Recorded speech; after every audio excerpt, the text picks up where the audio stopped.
Ask मुफ्ती मुजीब रहमान। नबी सल्लल्लाहु अलैहि वसल्लम जे ज़माने खां वठी करे ऐं साहबा जो ज़मानो ख़ैरुल कुरून वारो ज़मानो आहे ऐं ताबाइन जो ज़मानो ऐं हिन टाइम ताईं अल्हम्दुलिल्लाह मुसलमाननि जे अंदरि कॾहिं बि न ॿुधो वियो आहे त औरत जेकी आहे निकाह पढ़ाई, बल्कि इहो अल्लाह ताला मामिलो मर्दनि जे हवाले कयो आहे। ईजाब क़बूल थी वियो ऐं अहिड़ी तरह सुनत जे मुताबिक़ मौलवी साहब ख़ुतबो पढ़ियो, अल्हम्दुलिल्लाह हे निकाह जो साबित थी वेंदो। बाक़ी मुसलमाननि जे कंहिं बि टोले जे अंदरि नबी सल्लल्लाहु अलैहि वसल्लम मौजूदु हुया, साहबा 1,24,000 मौजूदु हुया, कॾहिं बि कंहिं रिवायत मां मालूम न थियो त औरत वञी करे किथे निकाह पढ़ियो हुजे। न पढ़णु खपे औरत खे। ऐं अल्हम्दुलिल्लाह असां वटि हिन टाइम रशो बि न आहे, पर सुवालु आहे हिकिड़ो, छो त हिकिड़ो मां ॾिठो हुउमि त हिते दरे क़िस्म जी का हिकिड़ी औरत हुई असांजे हिन सिंध जे अंदरि, शायदि तव्हां मां बि कंहिं नौजवान ॾिठी हुजे, उन हिकिड़े शख़्स जो जेको निकाह पढ़ायो हो, उहो साईं कैम्यूनिट्स जंहिंखे चयो वेंदो आहे। वधीक उनजो मां नालो न खणंदुमि, शायदि मथां को साथी को वेठो हुजे उहो नाराज़ थिए। कैम्यूनिट्स आहिनि जेके दरे क़िस्म जा अजीबो ग़रीबुनि जा ख़्याल आहिनि, उन्हनि जी हिकिड़ी औरत निकाह पढ़ायो हुयो। ऐं इहो कमु औरतुनि जो न आहे, मुसलमाननि जे कंहिं बि टोले मां साबित न आहे। नबी सल्लल्लाहु अलैहि वसल्लम जे ज़माने खां वठी करे हिन टाइम ताईं कंहिं बि आलिम, कंहिं बि मुफ़्ती, कंहिं बि अहले इल्म गुंजाइश न आहे ॾिनी त औरत वञी करे निकाह पढ़ाई।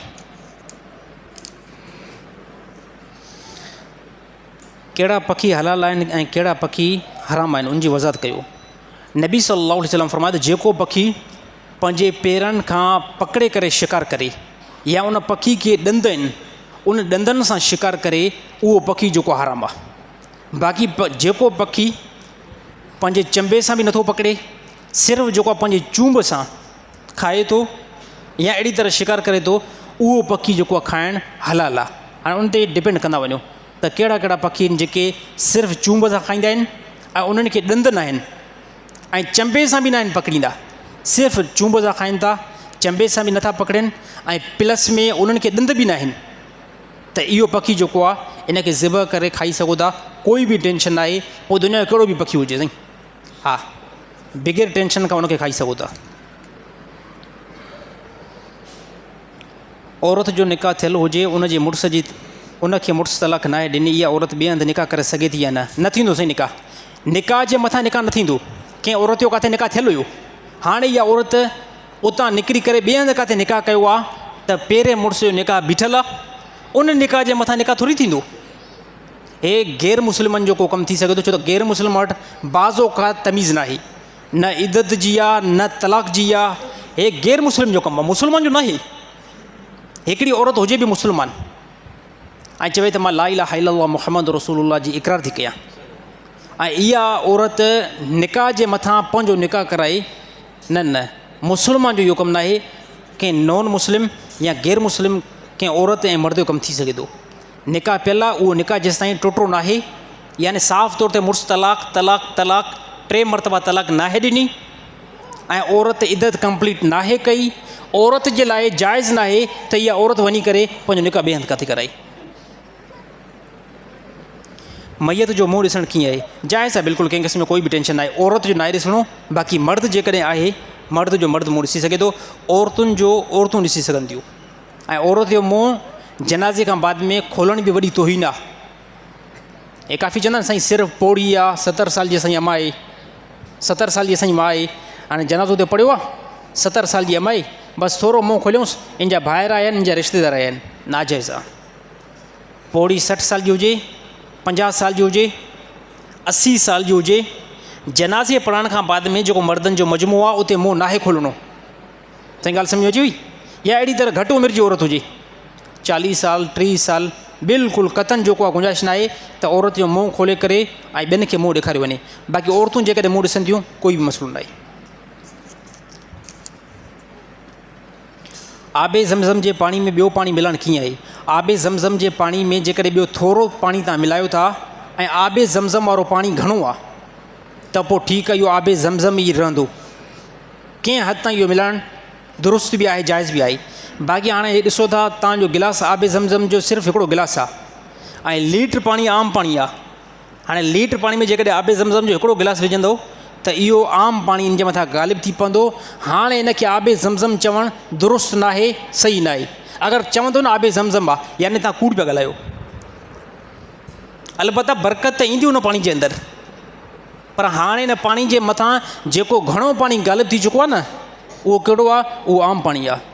कंहिं ज़माने में असांजो हिकिड़ो उस्तादु हुयो, जेका उस्ताद खे बि ख़बर न पवंदी, हलो बाबा नालो ई न खणंदुमि, छा ख़बर पवंदसि। उस्तादु असांजो आयो उमिरि खां, यानी 12 साल 13 साल साईं पुराणी ॻाल्हि आहे, कंहिंखे ख़बर न पवंदी। साईं उमिरि खां मोटी आयो, हाणे पाणी सिर्फ़ु साईं खणी आयो 5 लीटर, पाणी खणी आयो 5 लीटर। हाणे 5 लीटर मां यानी 2 लीटर जेको पाणी घर में रखियईं, ऐं 3 लीटर खणी आयो पंहिंजी दुकान वारी जॻह ते। पोइ उन मां ख़ालिस पाणी असां जेके मुंडे में वियासीं, असां त पीतोसीं, या ख़ासि दोस्त या उहे बि ख़ालिस पाणी। अचानक साईं पाणी अची करे बीठो सिर्फ़ु 1/2 लीटर, ऐं उस्ताद यानी सभु महिमान अचनि पिया। शुरूआत ई हाणे थी हुई, हाणे कीअं थी? पोइ उस्ताद चयो बाबा हाणे जेको कूलर आहे न, इन कूलर मां इन 5 लीटर वारे शीशे खे फुल करे छॾियसि। हाणे साईं रोज़ु सुबुह सां मां 5 लीटर पाणी, कूलर उन में 1/2 लीटर बि न हुयो, 5 लीटर मां फुल करे छॾियां, वरी शाम ते वरी 1/2 लीटर बचे, वरी मां 5 लीटर ॿियो पाणी विझांसि, वरी सुभाणे ते वरी पाणी घटि थी वञे, वरी ॿिए ॾाढे ते 5 लीटर मां ॿिया विझांसि। यानी मां ॾिठुमि त यार हाणे ज़मज़म जो पाणी ओ हिकिड़ो कतिरो बि हाणे न पतो हूंदो। पोइ छाजे करे जेके लेट ईंदा आहिनि न मुबारक ॾियणु, पोइ लेट वारनि खे इहो जेको सबक़ु मिलंदो आहे। त जेकॾहिं कोई बि आयो आहे न उमिरि खां मोटी करे, फौरी तौरु अची करे मुबारक ॾियोसि, अल्हम्दुलिल्लाह ख़ालिस तव्हांखे पाणी मिलंदो। अगरि लेट ईंदव न, जीअं मां पाणी खे मिलावट कयुमि न, यकीन तौर ते सभु ईअं मिलावट कंदा हूंदा। यानी रोज़ु उन 1/2 लीटर पाणी जे अंदरि मां 5 लीटर पाणी मिलायां पियो, वरी सुभाणे ते वरी 5 लीटर, ॿिए ॾियारे ते वरी 5 लीटर, 3 ॾींहं ते वरी 5 लीटर, यानी ज़मज़म पाणी त वियो। पोइ पाणी जेकॾहिं ज़मज़म जो थोरो हुजे ऐं ॿियो पाणी घणो हुजे, उहो जेकॾहिं तव्हां विझो था त हाणे इहो पाणी ज़मज़म जो शुमारु न कयो वेंदो। तव्हां ॻाल्हि सम्झ में आई न? ज़मज़म जो शुमारु न कयो वेंदो। बाक़ी ज़मज़म जो पाणी घणो आहे ऐं आम पाणी थोरो तव्हां विधो आहे, पोइ ज़मज़म जो पाणी थी वेंदो, कोई बि मसइलो न आहे।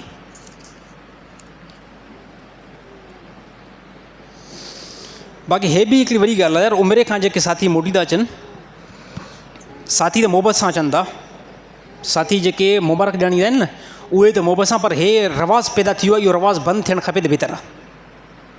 हे रवाज़ु थी वियो आहे त उमिरि वारे खे कंडी, 1 कंडी, 2 कंडी, 3 कंडियूं, पैसनि जूं कंडियूं न विधियूं वञनि। बहरहाल कोई आलिम जेकॾहिं चए साईं असांजे नज़दीक ठीकु आहे न, मां हिनखे बहितर नथो सम्झां, कंडी न विधी वञे, बसि ईअं ई हुनखे मुबारक ॾिजे साईं अल्लाह ताला तुंहिंजे सफ़र खे क़बूल करे, ऐं तूं पाक सफ़र करे आयो आहे, ऐं तोॾे असां लड़ी आया आहियूं, तोखे लखे जेको मुबारक हुजनि। बाक़ी ये कंडी वारो सिस्टम, इन खां बाद में कंडी खां बाद में हिकिड़ी कंडी पई ऐं हिकिड़ो ज़बरदस्त फ़ोटो निकिरी वियो, ऐं फ़ोटो इहो फेसबुक ते रोज़ानो सवें फ़ोटो साईं फेसबुक ते चढ़नि था। असली जेको मक़सदु आहे न, उहो मक़सदु पोइ हटी थो वञे, असली जेको मक़सदु आहे उहो निकिरी थो वञे। हाणे हज़ारे माण्हू रोज़ानो फ़ोटू खे ॾिसनि था, हिकिड़ो दोस्त आयो उन सां बि गॾु फ़ोटू, ॿियो आयो उन सां बि गॾु फ़ोटू, टियों आयो उन सां बि गॾु फ़ोटू। अल्हम्दुलिल्लाह मां इंशाअल्लाह उमिरि ते अल्लाह ताला कंदो हिन साल नसीबु थींदो, पका इरादा लॻा पिया आहिनि। मां उमिरि खां जॾहिं मोटी ईंदुमि इंशाअल्लाह हिकिड़े बि दोस्त खां कंडी क़बूल न कंदासीं इंशाअल्लाह, मां पको अज़म थो कयां। जेके बि दोस्त ईंदा उन्हनि खे पहिरियों ई असां इन्फॉर्मेशन ॾींदासीं, यार कंडी न आहे वठणी, अचो आबे ज़मज़म तव्हांखे पीआरींदासीं, खजूर अजवा तव्हांखे खाराईंदासीं, कंडी वारी ख़शट जेको मुजीब रहमान सां न कयो। ॿियनि सभिनी मौलवियुनि खां पर भले, पर मां जेको कंडी न पाईंदुमि। छाजे करे त हज़ारे माण्हू हज़ारे कंडियूं, हज़ारे फ़ोटू बि, यानी असुली जेको मक़सदु उहो मक़सदु रहिजी थो वञे। असां जेको आयासीं अल्लाह ताला जी रहम सां उते वियासीं, सफ़र पाक करे आयासीं, इन खां बाद में हाणे फ़ोटू जी छा ज़रूरत आहे यार, एतिरी हिते फ़ोटू जी कंडी जी छा अहिड़ी ज़रूरत आहे। बसि जेको मोहबत में तव्हां क़दम खणी अचो था, आबे ज़मज़म पीओ, खजूर खाओ, अस्सलाम वालेकुम, वालेकुम सलाम, वरी पंहिंजे घर हलिया वञो, बहितर आहे। छो त काफ़ी जेके वॾा वॾा उलमा आहिनि न, मां नोट कयो आहे, जेके वॾा वॾा उलमा आहिनि उहे इन शयुनि खां इंतिहाई परे आहिनि। जीअं मां चंद नाला खणी वञा, मौलाना फज़लुर रहमान साहब, मौलाना औरंगज़ेब फारूकी साहब, मुफ़्ती तकी उस्मानी साहब, मौलाना तारिक मसूद, मुफ़्ती तारिक मसूद साहब, मौलाना तारिक जमील साहब। हाणे हे जेके न हे पाए जा उलमा आहिनि, यानी ईअं सम्झो हे किंग उलमा आहिनि। अल्हम्दुलिल्लाह इन्हनि जे पोयां लखनि जी तादाद में पोयां पब्लिक आहे, ऐं जेकी इन्हनि जे मथां जान क़ुर्बान करण वारी आहे। इन्हनि जो जॾहिं बि मां उमिरि ॾिठो आहे अलहमदिल्ला उमिरि खां वापसी ईंदा आहिनि, कंहिं क़िस्म जो कोई बि अहिड़ी ख़शन न आई। बसि अस्सलाम वालेकुम वालेकुम सलाम मुबारक ॾियण खां बाद में हा हिकिड़ी ॻाल्हि ज़रूरु आहे त जेकॾहिं कोई बि वॾी उमिरि जो उमिरो करे आयो आहे, बहितर तरीक़ो इहो आहे तव्हां उनखे हिते निरड़ ते बोसो ॾियो। वॾी उमिरि जो आयो आहे न, मतिलबु नंढी उमिरि जो को 17 साल जो छोकिरो हुजे उनखे जेको आहे बोसो ॾियो त माण्हू चवनि यार छॾे खां तूं हुनखे चुमी थो ॾे। वॾी उमिरि जो अलहमदिल्ला 35-40 साल या 50 साल उमिरि आहे, उनखे उमिरि जी मुबारक ते बोसो ॾियो, चुमी ॾियो, उहो हिते चुमी ॾियो। हे हदीस खां साबित अथव। साहबा फरमाया त नबी सल्लल्लाहु अलैहि वसल्लम हज खां मोटी ईंदा हुआ ऐं मोटी आया, ऐं कुझु ॿिया बि साहबा मोटी आया। त पोइ असां ॾिठोसीं त काफ़िनि साहबिन नबी सल्लल्लाहु अलैहि वसल्लम खे हज खां बाद में हिते बोसो ॾिनो निरड़ ते। ऐं कंहिं साहब ॿुधायो त नबी सल्लल्लाहु अलैहि वसल्लम बि साहबिन खे हज जी वापसी ते हिन निरड़ ते जेको बोसो ॾिनो आहे। यानी मालूम थिए थो उमिरि खां जेको मोटी अचे, हज खां जेको मोटी अचे, उनजो निरड़ चुमणु दुरुस्त आहे। पर हुजे केरु मर्द हुजे साईं, अमर जो बि मथो जेको चुमी सघो था, कोई बि मसइलो न आहे। घरवारी आहे उनजो बि चुमी सघो था, बाक़ी ॻाल्हि अॻिते न हुजे। अल्लाह ताला अमल करण जी तौफ़ीक़ अता फ़रमाए। असांखां क़बर मां छा पुछा कयो वेंदो? क़बर में साईं इहो ई पुछा कयो वेंदो, तव्हांजो रब केरु आहे, तव्हांजो दीन छा आहे, ऐं तव्हांजो नबी कहिड़ो आहे। बसि अहादीस मां इहो मालूम थियो। भई कुझु राफ़िज़ी चवनि था त इमामनि जे बारे में पुछा कयो वेंदो, न साईं। सिर्फ़ु जेको आहे नबी सल्लल्लाहु अलैहि वसल्लम इहो ई बयानु कयो आहे त क़बर में एंट्री थींदी ऐं 3 तव्हां खां सुवाल कया वेंदा, तव्हांजो रब केरु आहे, ऐं तव्हांजो दीन छा आहे, ऐं तव्हांजो नबी केरु आहे। बसि रब असांजो अल्लाह आहे, ऐं दीन असांजो इस्लाम आहे, ऐं नबी असांजो जनाब मुहम्मद मुस्तफ़ा सल्लल्लाहु अलैहि वसल्लम आहे। हे 3 सुवाल आहिनि बसि। बाक़ी जेकॾहिं को राफ़िज़ी चवे त असांखां 10 सुवाल कया वेंदा, चओ पोइ उहे सुवाल तव्हां खां कया वेंदा। असां अल्हम्दुलिल्लाह मुस्लमाननि खां हिकु ई सुवाल कयो, 3 सुवाल कया वेंदा बसि। अच्छा ॿी इहा ॻाल्हि यार इम्पोर्टेंट ॻाल्हि यादि अची वई आहे। हे हिकिड़ो ज़ाकिर आहे, उन ज़ाकिर पंहिंजे मजलिस जे अंदरि इहा ॻाल्हि कई त ला इलाहा इल्लल्लाह मुहम्मद रसूलुल्लाह मुस्लमाननि जो कलमो आहे, ऐं ला इलाहा इल्लल्लाह मुहम्मद रसूलुल्लाह अलियुन वलियुल्लाह व वसी रसूलुल्लाह व ख़लीफ़तहु बिला फ़सल, इहो मोमिननि जो कलमो आहे। मां चवां थो रोको ज़रा सबर करो। हाणे पाण ॾिसो ॻाल्हि ते बीठो आहे, ॻाल्हि ते पाण बीठो आहे त इहो कलमो जेको ला इलाहा इल्लल्लाह मुहम्मद रसूलुल्लाह आहे न, चए इहो मुस्लमाननि जो कलमो आहे। ऐं जेको कलमो असां था भरियूं इहो मुस्लमाननि जो न आहे, बल्कि इहो मोमिननि जो आहे। हाणे हे हमेशह साहबा जी ऐं अहिड़ी तरह साहबा जी जमात जी वॾी वॾी तोहिन कंदा आहिनि। हाणे हे साफ़ तौर ते ॿुधाइणु चाहे थो त माज़अल्लाह नबी जा साहबा मोमिन न आहिनि। साफ़ तौर ते ॿुधाइणु चाहे थो, छाजे करे नबी जे साहबनि ते इहो कलमो भरियो ई न आहे। साईं ॻाल्हि क्लियर कयां पियो न पियो कयां। नबी जे कंहिं हिकिड़े साहबी बि ला इलाहा इल्लल्लाह मुहम्मद रसूलुल्लाह अलियुन वलियुल्लाह व वसी रसूलुल्लाह व ख़लीफ़तहु बिला फ़सल ख़ुदा जो कसम नाहे पढ़ियो। ख़ुदि हज़रत अली साईं बि नाहे पढ़ियो, इमाम हसन बि नाहे पढ़ियो, इमाम हुसैन बि नाहे पढ़ियो। हाणे तोखां मां पुछा करणु चाहियां पियो, हाणे तुंहिंजो उन्हनि साहबा जे बारे में छा मौक़ुफ़ आहे? मां जेकॾहिं कलमो भरियां ला इलाहा इल्लल्लाह मुहम्मद रसूलुल्लाह सल्लल्लाहु अलैहि वसल्लम, तूं चवें तूं सिर्फ़ु मुस्लमान आहे, मोमिन नाहीं। ऐं मां चवां थो सभिनी साहिबनि सिर्फ़ु ला इलाहा इल्लल्लाह मुहम्मद रसूलुल्लाह कलमो भरियो आहे। हाणे उन्हनि जे बारे में तुंहिंजो छा मौक़ुफ़ आहे? उन्हनि जे बारे में तुंहिंजो छा मौक़ुफ़ आहे? कंहिं बि साहबी, मां दावा सां ॻाल्हि कयां थो, ॻाल्हि टू द पॉइंट रिकॉर्ड थिए थी। कंहिं बि साहबी, हज़रत अली साईं, इमाम हसन, इमाम हुसैन या दीगर साहबा, कंहिं बि साहबी इहो कलमो नाहे भरियो जेको कलमो अॼुकल्ह जो राफ़िज़ी जेको पढ़ाए थो। दावा सां ॻाल्हि रिकॉर्ड थिए थी। हिमत आहे न, कंहिंखे हिमत आहे न, मुंहिंजी हिन क्लिप खे इन खां बाद में कटिंग करे ऐं हवालो जेको आहे पेश करे फिलाणे साहबी भरियो आहे। दावा सां ॻाल्हि आहे। ऐं मां इहा ॻाल्हि बाक़ाइदे मेंशन कंदुमि त मुस्लमाननि जो इहो कलमो आहे ऐं मोमिननि जो इहो ई कलमो आहे, ला इलाहा इल्लल्लाह मुहम्मद रसूलुल्लाह सल्लल्लाहु अलैहि वसल्लम। हे साहबा कलमो भरियो आहे, साहबा जी जमात कलमो भरियो आहे, साहबिन जे शागिर्दनि कलमो भरियो आहे। इहो ई कलमो नबी सल्लल्लाहु अलैहि वसल्लम ॿुधायो आहे। ऐं प्लस में साईं छा था चवनि, साईं तव्हां हज़रत अली सिंह खे वली नथा मञो, तव्हां हज़रत अली सिंह खे, अड़े ज़ालिम भेण, असां त हिन ज़माने जे वॾे इबादत गुज़ार खे बि असां वली चवंदा आहियूं, त हज़रत अली साईं त वलियुनि जो बि सरदार आहे। हे कहिड़ी ॻाल्हि थी त साईं न तव्हां हज़रत अली सिंह खे वली जो उहा तस्लीम न कंदा? साईं साहबी जहिड़ो, मां ॻाल्हि वाज़े तौर ते कयां थो, साहबी जहिड़ो हिन प्लेनेट अर्थ ते कोई बि वली न आहे। साहबा खां वधीक केरु वली थींदो?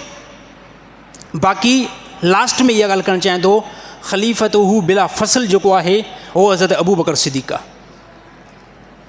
ख़लीफ़ा बिला फ़सल छाखे चइबो आहे? नबी खां बाद में जेको उम्मत जो फस्ट नंबर ते ख़लीफ़ो थियो हुजे उनखे ख़लीफ़ा बिला फ़सल चइबो आहे। साईं केरु थियो हुयो? केरु थियो हुयो ॿुधायो? उनखे त तूं बि तस्लीम कंदो आहे, उनखे त राफ़िज़ी बि तस्लीम कंदो आहे त नबी खां बाद में जेको ख़लीफ़ो थियो हुयो उहो अबू बकर सिद्दीक़ थियो हुयो। नबी खां बाद में जेको ख़लीफ़ो थियो हुयो हज़रत अबू बकर सिद्दीक़ खे ख़लीफ़ा बिला फ़सल जेको तस्लीम करे थो न, हज़रत अली साईं थो करे। हज़रत अली साईं बैत कई, पोइ उहा बैत खणी 2 महीना पहिरियां थी, 4 महीना बाद में थी या 6 महीना बाद में थी, बहरहाल साईं बैत थी त सही न।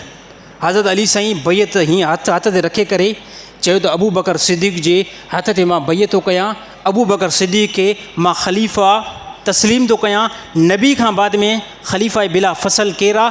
अबू बकर सिद्दीक़ आहे। ऐं कंहिं तस्लीम कयो? ऐं तस्लीम केरु थो कराए? हज़रत अली साईं थो तस्लीम कराए। ऐं जेकॾहिं हज़रत अली साईं खे कैमरे में ॿुधायांसि थो, हज़रत अली साईं खे जेकॾहिं अगरि तस्लीम करें थो ऐं चवे थो हज़रत अली साईं असांजो इमाम आहे, पंहिंजी इमाम जी ॻाल्हि खे वठि। हा साईं, असां त चऊं था साहबा खां वधीक असांखे कोई बि ताज़ीम वारो न आहे। नबी खां पोइ साहबी खां वधीक असांजो कोई बि न आहे। ऐं जेको साहबा सां बुग़्ज़ रखे थो, हसद रखे थो, किनान रखे थो ऐं साहबा खे ग़लति सम्झे थो, मां ॻाल्हि साफ़ तौर ते ॿुधायां, साहबा खे ग़लति सम्झे थो, जंहिंमें जलील क़दर साहिबी अबू बकर सिद्दीक़, उमर रज़ी अल्लाह ताला अन्हु, उस्मान साईं ऐं बीबी आयशा रज़ी अल्लाह ताला अन्हा, इन्हनि जे बारे में नॉर्मल बुग़्ज़ रखे थो, नॉर्मल बुग़्ज़ रखे थो। इन जी ख़िलाफ़त खे सही नथो तस्लीम करे। ख़ुदा जो कसम कंहिं क़िस्म जो कोई बि नरम लहजो मां दिलि में न रखंदो उन जे लाइ। ऐं उनजे मरण ते कंहिं क़िस्म जो कोई बि शहादत वारो टाइटल मुजीब रहमान जी दिलि तस्लीम नथी करे। साईं जेकॾहिं को बंदो मरी वञे ऐं उहो चवे त अबू बकर सिद्दीक़ जी ख़िलाफ़त ग़लति हुई, उमर साईं जी ख़िलाफ़त ग़लति हुई, उस्मान साईं जी ख़िलाफ़त ग़लति हुई, हज़रत आयशा रज़ी अल्लाह ताला अन्हा ठीकु न हुई, ख़ुदा जो कसम मरी वञे कंहिं क़िस्म जो कोई बि शहीद न थींदो। असांखे हिन ज़माने जो कोई बि इंसान वधीक जेको आहे महबूब न आहे। असांखे जेकॾहिं महबूब आहे नबी जी ज़ात आहे ऐं नबी जा शागिर्द जेके स्टूडेंट ऐं साहबी आहिनि। ऐं उन साहबी फस्ट नंबर ते अबू बकर सिद्दीक़ आहे, उमर रज़ी अल्लाह ताला, उस्मान साईं। साईं इन साहिबिन खे भला एतिरो असां छाजे खां बार जो नालो था वठूं? कोई पुछा करे मूंखां छाजे करे तव्हां इन साहिबिन जी एतिरी ताज़ीम था कयो? मां चवां थो मां ताज़ीम इन बेस ते थो कयां त इन्हनि जी फ़ज़ीलत नबी बयानु कई आहे, इन बेस ते मां मञां थो। नबी सल्लल्लाहु अलैहि वसल्लम फरमायो अबू बकर फिल जन्ना। साईं ॻाल्हि सम्झिजो, नबी फरमायो त अबू बकर जन्नती आहे। जेकॾहिं 1400 साल खां बाद में कोई ज़ालिम चवे त अबू बकर जन्नती न आहे त नबी जी ॻाल्हि खे पोइ ते करे थो नथो करे? यार ॻाल्हायो छो था? हिते मेंबर ते ॻाल्हि नंढी थो कयां, लारायो छो था? नबी जो फरमान आहे। साईं ॾांहुं आवाज़ु घटि थो अचे। नबी जो फरमान आहे अबू बकर फिल जन्ना, सचो आहे न आहे? नबी जो फरमान आहे अबू बकर फिल जन्ना, सचो आहे न आहे? नबी जो फरमान आहे अबू बकर फिल जन्ना, सचो आहे न आहे? ऐं फरमायो उमर फिल जन्ना, बाद में फरमायो उस्मान फिल जन्ना, बाद में फरमायो अली फिल जन्ना। फरमायो अबू बकर, उमर, उस्मान, अली, आयशा मुंहिंजूं तमामु अज़वाज मुतहरात, फरमायो हे जन्नती आहिनि। जेकॾहिं कोई बि मलउनि जो पुटु 1400 साल खां बाद में चवे इन साहिबिन खे असां सही नथा सम्झूं, इन साहिबिन खे असां ग़लति सम्झूं था, अबा नबी जी ॻाल्हि खे माज़अल्लाह ग़लति चवे थो नथो चवे? ऐं पोइ उनजे लाइ हुकुम कहिड़ो आहे? जेको नबी जी ॻाल्हि खे ग़लति चवे थो उहो केरु आहे? हा, नॉन मुस्लिम थी वेंदो। यार नबी जी हिकिड़ी बि हदीस जो इनकार करणु, क़ुरान जी हिकिड़ी आयत जो इनकार करणु बंदे खे कुफ़ुर ते मिलाए छॾींदी आहे। अल्लाह ताला तमामु साथियुनि खे सम्झ नसीब अता फ़रमाए।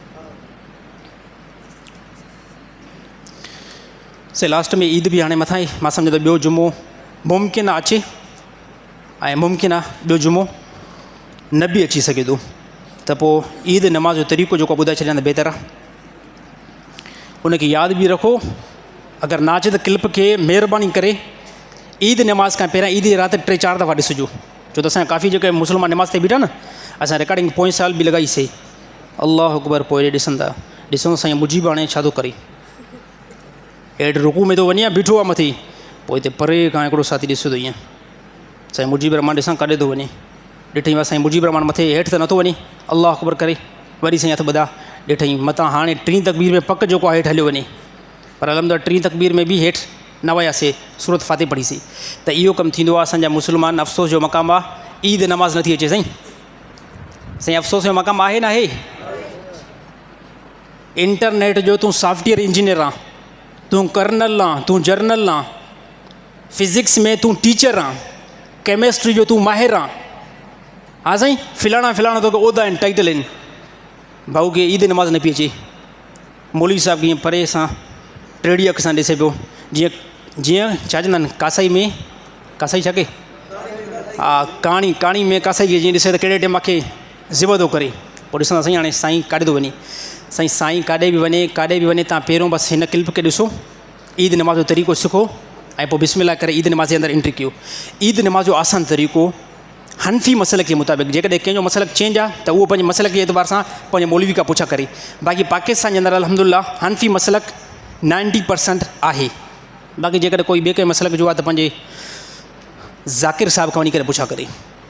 हनफ़ी मसलक जे मुताबिक़ ईद नमाज़ में 6 तकबीरूं आहिनि, 2 रकायतूं आहिनि, नियत कयमि नमाज़ ईद उल फितर साण 6 तकबीरुनि जे पुठियां पेशमाम जे अल्लाहु अकबर सुबहानक अल्लाहुम्मा व बिहम्दिक व तबारक अस्मुक व तआला जद्दुक व ला इलाहा गैरुक कंप्लीट। हाणे यादि रखिजो, हाणे पेशमाम हिते अल्लाहु अकबर चवंदो, हाणे मां चवंदुमि अल्लाहु अकबर अल्लाहु अकबर